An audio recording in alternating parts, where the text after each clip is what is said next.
In the future, water is expected to become one of the world's most threatened resources. Growing populations cause more pollution and increased demand.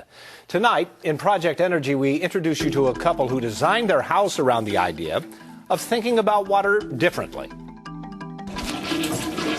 The normal toilet usually will flush with 1.6 gallons of water.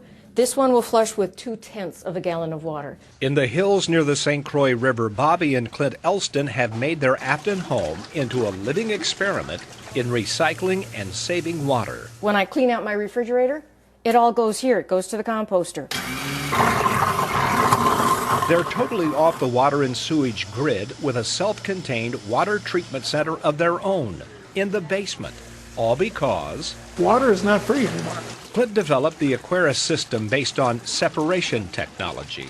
Sink and shower water goes in one place to get recycled. So the water we actually drink is the same water we flush the toilet with, but once we flush the toilet, it never comes back. And what's flushed goes into a place named after something Clint saw on an old Star Trek show. So we call this the biomatter resequencing converter. And what we are doing is we are converting a resource, which we used to think of as waste, into a usable product. Basically liquid fertilizer and dirt for plants. The Elstons get most of their water from collecting rain or melting snow in the gutters. It's stored in 2 large cisterns for use later.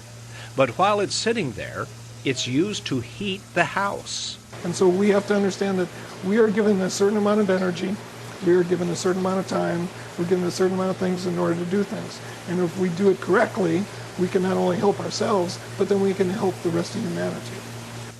Geologists say an average American household uses 80 to 100 gallons of water per day per person. With their recycling system in place, the Elstons say they only use 3 gallons per person per day, and most of that is drinking water.